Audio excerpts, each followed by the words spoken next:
Pemirsa Intens Investigasi. Kasus intoleransi penggebekan sebuah villa yang terjadi di Desa Tangkil, Kecamatan Cidahu, Kabupaten Sukabumi, masih terus menjadi sorotan. Termasuk para selebritis yang turut bersuara dan mengecam akan aksi intoleransi yang dilakukan oleh oknum-oknum tak bertanggung jawab itu. Lantas, seperti apa melihat tragedi kemanusiaan ini? Denny Sumargo pun turut angkat bicara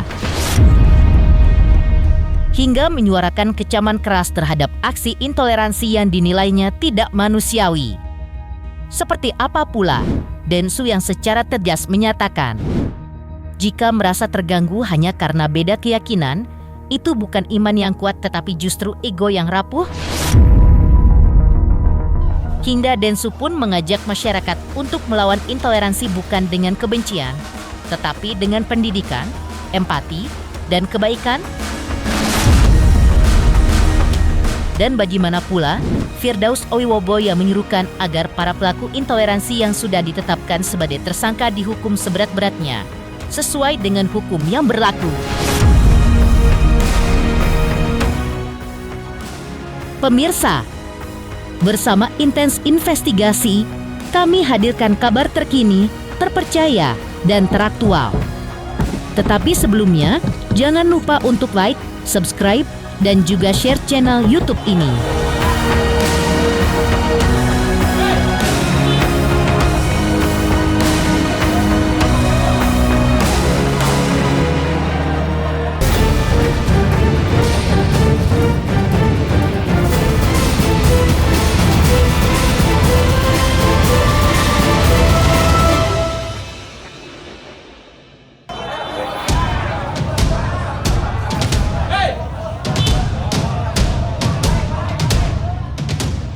Kasus intoleransi yang terjadi di Desa Tangkil, Kecamatan Cidahu, Kabupaten Sukabumi, memang terus menuai sorotan dan menggugah keprihatinan publik secara luas.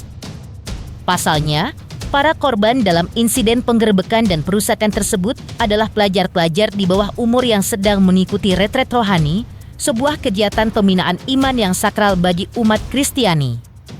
Suasana mencekam, ketakutan, bahkan trauma mendalam masih membekas dalam ingatan para korban yang sejatinya tengah mencari ketenangan dan kedamaian batin. Melihat tragedi kemanusiaan ini, Denny Sumargo pun turut angkat bicara. Melalui akun media sosialnya, Densu tampak merepost video kejadian tersebut, sekaligus menyuarakan kecaman keras terhadap aksi intoleransi yang dinilainya tidak manusiawi. Dengan nada tegas, Densu menyatakan bahwa ada 1001 alasan untuk merusak dan 1001 alasan untuk tidak merusak. Semua yang melakukan intoleransi seperti ini kepada semua agama yang ada di Indonesia. Proses hukum, tulis Densu dalam video yang memperlihatkan aksi intoleransi para oknum saat penggerebekan di Villa Sukabumi.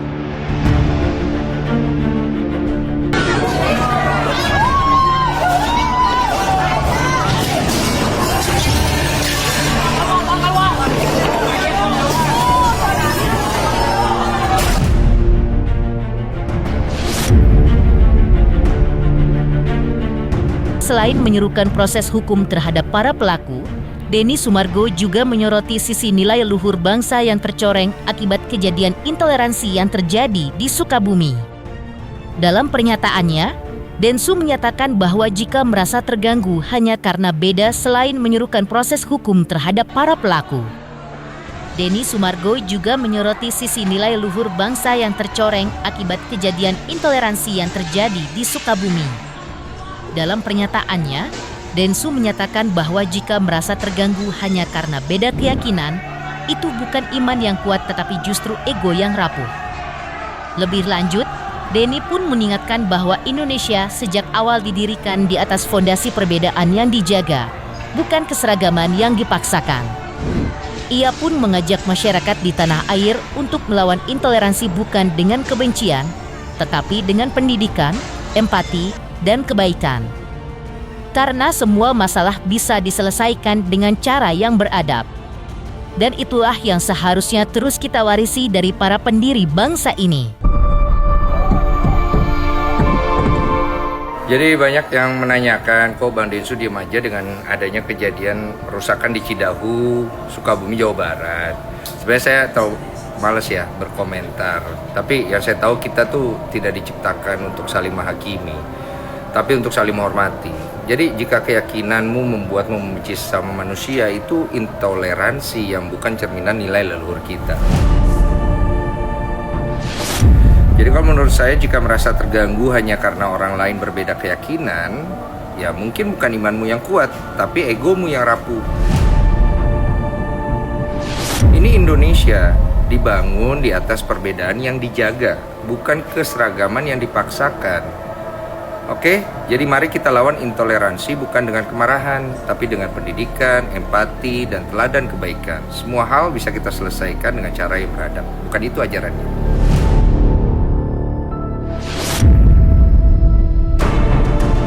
Di sisi lain, Firdaus Owiwobo, salah satu praktisi hukum yang dikenal vokal membela korban-korban intoleransi, akhirnya turut bersuara terkait perkembangan kasus intoleransi di Sukabumi. Dalam keterangannya, Firdaus mengaku bersyukur dan mengapresiasi langkah aparat penegak hukum yang telah menetapkan 7 pelaku sebagai tersangka dan langsung melakukan penahanan.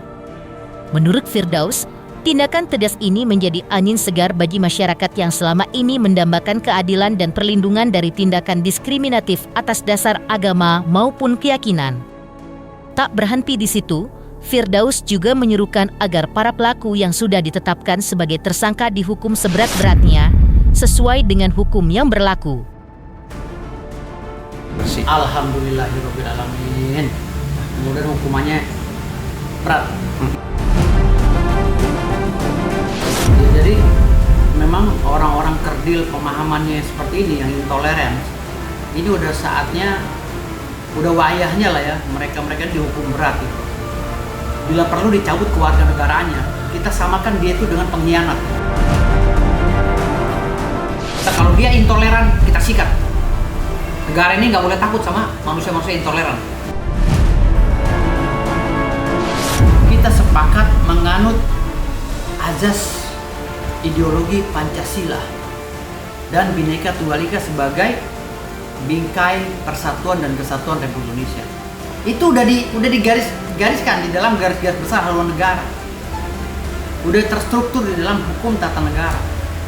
Jadi kalau seandainya hari ini masih ada orang yang intoleran, cabut kewarganegaraannya.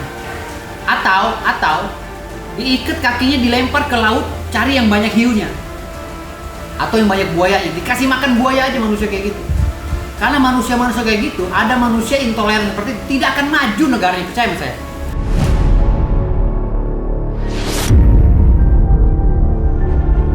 Selain itu, Firdaus Owiwobo juga menyampaikan kritik tajamnya terhadap pernyataan salah satu staf khusus Kementerian HAM yang sempat mengusulkan penangguhan penahanan terhadap 7 tersangka kasus intoleransi di Sukabumi. Menurut Firdaus, pernyataan kontroversial itu justru menjadi pelajaran penting bagi bangsa karena menimbulkan tanda tanya besar tentang fungsi, kewenangan, dan batas peran staf khusus terhadap menteri yang menaunginya. Sebenarnya ini kan buat bahan pelajaran kita di bangsa ini ya. Karena kewenangan antara staf sus dengan menteri ini sebenarnya bagaimana? Nah, yang gue lihat sekarang ini, sampai sekarang ya, yang gue lihat itu yang masih menerapkan pola itu yaitu Polri. Sampai saat ini, yang masih menjalankan pola-pola Pak Presiden Soeharto zaman dulu, itu adalah Polri. Polri itu bagus banget. Jadi ketika ada bermasalah apa-apa, Kapolresnya nggak mau ngomong, Kapoldanya nggak mau ngomong, Humasnya yang turun. Wah, itu top banget Polri. Nah, hal seperti ini harus dicontoh oleh pejabat-pejabat lainnya. Jangan sampai ember gitu loh. Ini staf khusus ngomong, menterinya ngomong, ya kan? Ini ngomong, ini ngomong.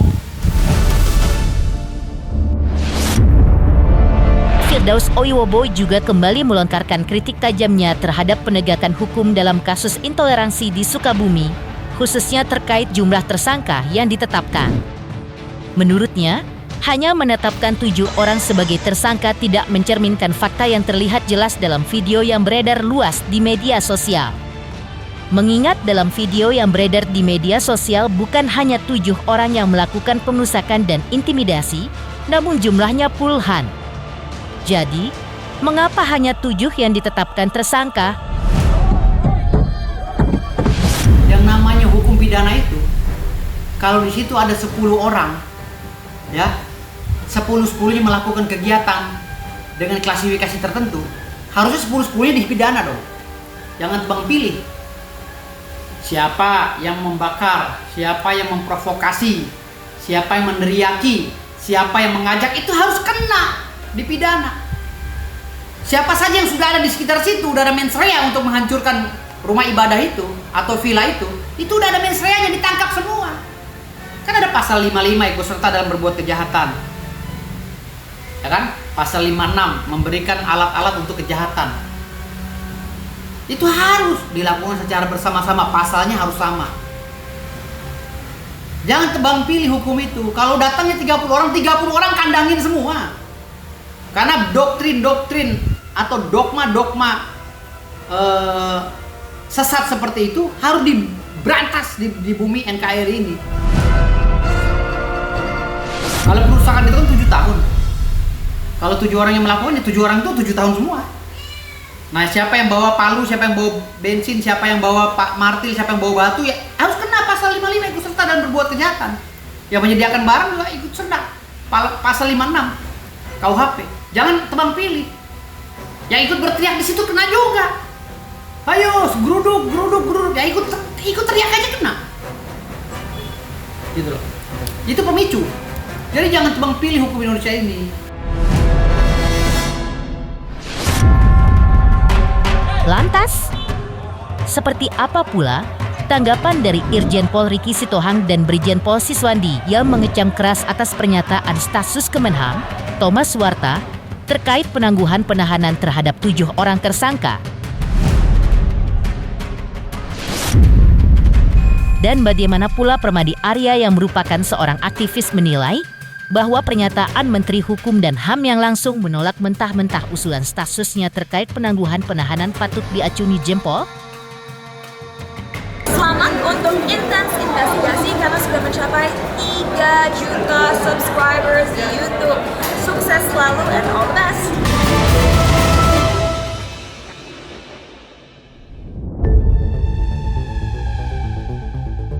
Di sisi lain, Irjen Pol Ricky Sitohang mengecam keras terkait usulan dari Staf Khusus Kementerian Hukum dan HAM untuk 7 tersangka intoleransi kasus Cidahu, Sukabumi ini ditangguhkan. Dalam pernyataannya, Irjen Pol Ricky Sitohang mengaku sangat menyayangkan sekaligus mempertanyakan apa motif dan dasar dari permintaan penangguhan itu. Apakah usulan penangguhan itu atas nama pribadi atau mewakili lembaga resmi Kementerian Hukum dan HAM? Kalau pribadi, apa kapasitasnya sebagai penjamin? Dan kalau membawa nama lembaga, apa dasar hukumnya memfasilitasi supaya ditangguhkan penahanan kepada 7 tersangka tersebut? Sementara itu, menurut Brigjen Pol Siswandi, apa yang terjadi di Cidahu, Sukabumi adalah perilaku individu yang tidak beradab, tapi apa yang terjadi jangan disorot dari sudut pandang agama, karena menurutnya, semua agama mengajarkan kebaikan. Jika memang yang terjadi adalah intoleransi beragama, Brigjen Pol Siswandi menilainya sangat miris. Menurut Brigjen Pol Siswandi, secara hukum, para pelaku memang harus diproses sesuai hukum yang berlaku dan dijatuhi hukuman sesuai kesalahannya. Dalam perjalanannya, ada seseorang yang bernama Thomas Suwarta. Kebetulan dia sebagai staf khusus daripada Kemenhan. Berarti di bawah Pak Menteri HAM. Mengusulkan atau memfasilitasi untuk menangguhkan ke-7 tersangka tersebut. Pertanyaannya, atas dasar apa dia mengajukan diri sebagai penjamin? Apakah atas nama pribadi atau atas nama lembaga, yaitu Kementerian HAM?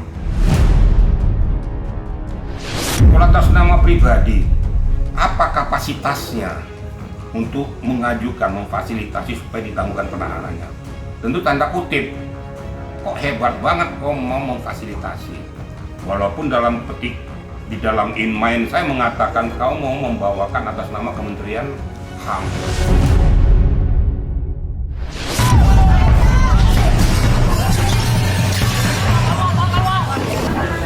Semua agama itu bagus.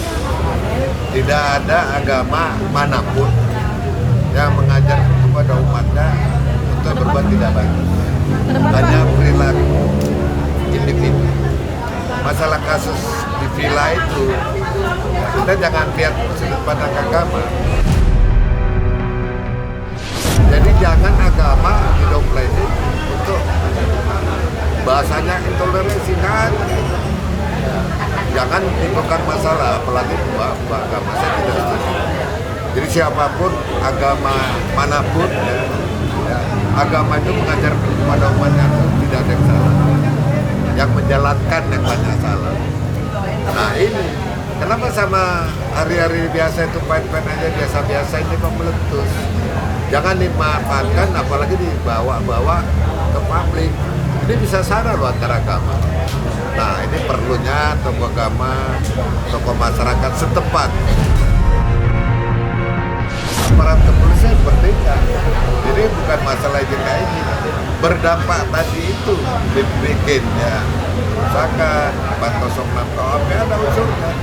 Yang tahu itu yang menyidik. Ini Bapak ke kamera Pak? Ke kamera mungkin lihatnya. Jadi yang tahu itu yang menyidik. Unsur-unsurnya 406 apa itu? Pengerusakan. Barang siapa bukan milik dia kerusakan, ada barang buktinya, ada pelakunya, ada saksi. Ancaman hukumannya di atas 4 tahun. Jangan. Saya nggak tahu perkembangannya apa naik sidik. Kalau diamankan dia pemeriksaan setelah memenuhi unsur sesuai dengan pasal 183 KUHP dan 185 KUHP minimal 2 alat bukti yaksa. Silakan. Tapi jangan ini dibesar-besarkan masalah agama. Itu saya nggak setuju. Percikan selesai politik kita katakan 2024 mulai panas, semua dimanfaatkan untuk bikin Indonesia itu gak nyaman. Diadu domba masyarakat lain dengan masyarakat lain. Jangan cari solusinya. Pasti selesai kok, tidak ada yang kata selesai. Saya yakin di level provinsi ada, tokoh agama, tokoh masyarakat ada, departemen agama banyak, ada ustadz, ada kiai. Itu tugas kita, ada pendeta. Sejukkan masyarakat itu, dinginkan mereka, kumpulkan persatuan untuk anak cucu kita, untuk NKRI. Yang nikmati nanti anak cucu, ya, jangan dibesar-besarkan. Oke?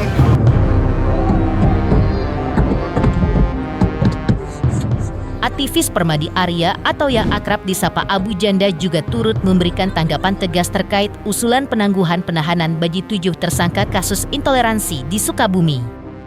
Usulan yang sempat dilontarkan oleh staf khusus Kementerian Hukum dan HAM, Thomas Suwarta, tersebut menurut Permadi sangat tidak layak dan bertolak belakang dengan nilai-nilai hukum dan keadilan. Namun beruntung, Menteri Hukum dan HAM langsung menolak mentah-mentah usulan tersebut. Bagi Permadi Arya, sikap tegas sang menteri adalah langkah yang waras dan patut diapresiasi tinggi. Ia menyebut bahwa keputusan tersebut bisa menyelamatkan marwah hukum dan kepercayaan publik terhadap institusi negara. Permadi menegaskan, tidak seharusnya Kementerian HAM yang bertugas menjamin perlindungan HAM malah memberikan ruang terhadap pelaku intoleransi yang justru telah mencederai hak asasi orang lain.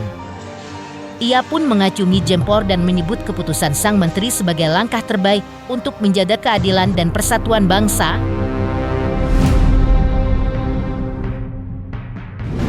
Lalu kemarin meskipun sempat ada polemik pro kontra, tapi pada akhirnya Kementerian Hak Asasi Manusia melakukan keputusan yang benar, keputusan yang waras. Alhamdulillah, Pak Menteri top, mikirnya masih waras.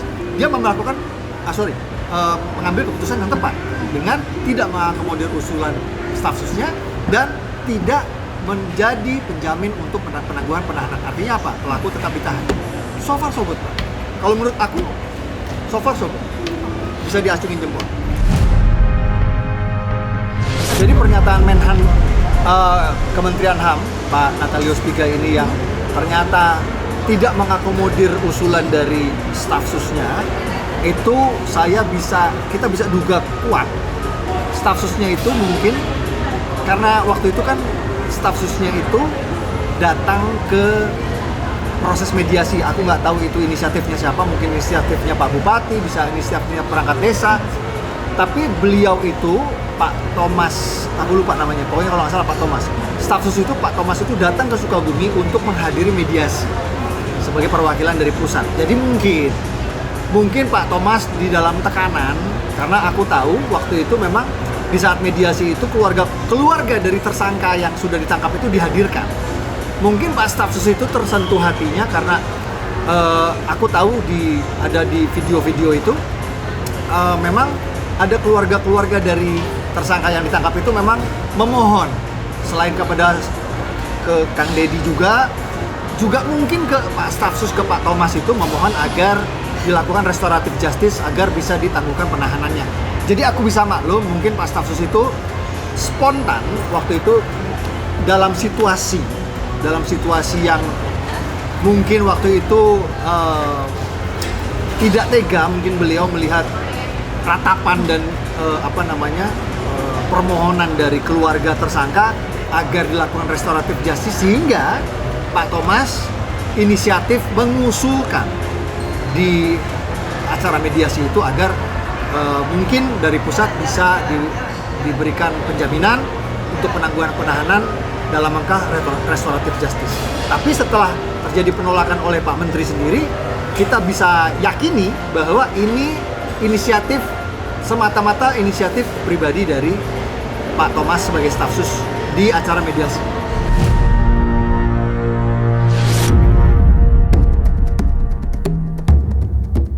Selain tanggapan dari Irjen Pol Riki Sitohang, Brigjen Pol Siswandi hingga aktivis Permadi Arya. Lantas, seperti apa pula tanggapan dari praktisi hukum Farhad Abbas yang mengecam keras tindakan intoleransi karena merusak kerukunan umat beragama?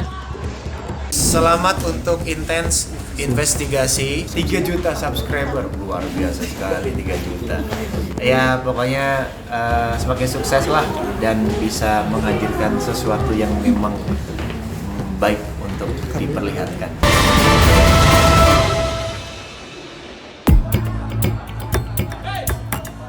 Di tengah sorotan publik terhadap kasus intoleransi yang terjadi di Sukabumi, praktisi hukum Farhad Abbas pun angkat suara. Ia mengecam keras tindakan intoleransi tersebut yang dinilainya telah merusak nilai-nilai kerukunan umat beragama di Indonesia. Farhad pun mendesak aparat kepolisian untuk segera memproses persidangan terhadap 7 tersangka dan jika terbukti bersalah, menghukum mereka dengan tegas, bahkan jika perlu, dibuang ke Nusa Kambangan.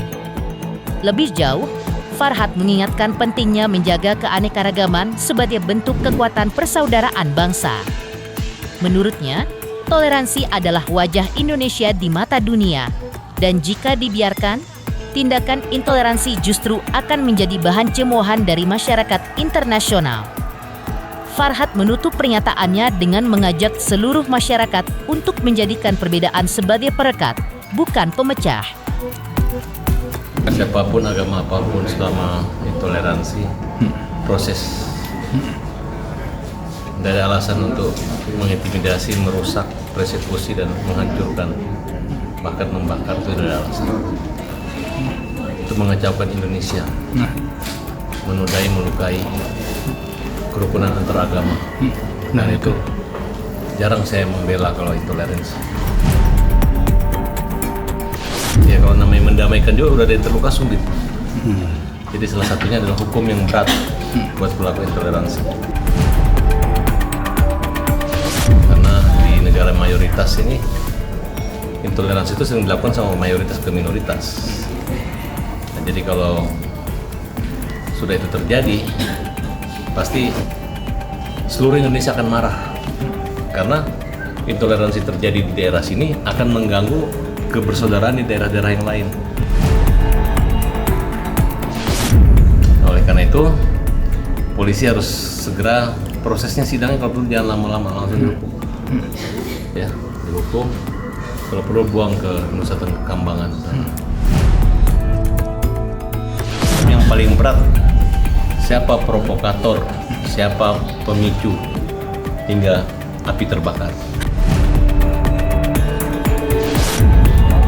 Harapan ke depan saya, Indonesia sudah damai.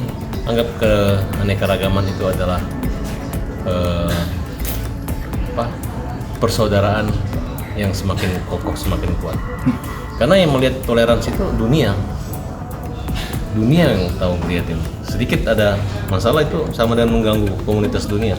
Mau Indonesia jadi sorotan dan cemoohan dari orang masyarakat dunia, diketawain kita nanti. Kalau kita ke luar negeri, orang bilang intoleransi negara Indonesia. Oleh karena itu, intoleransi no, toleransi yes.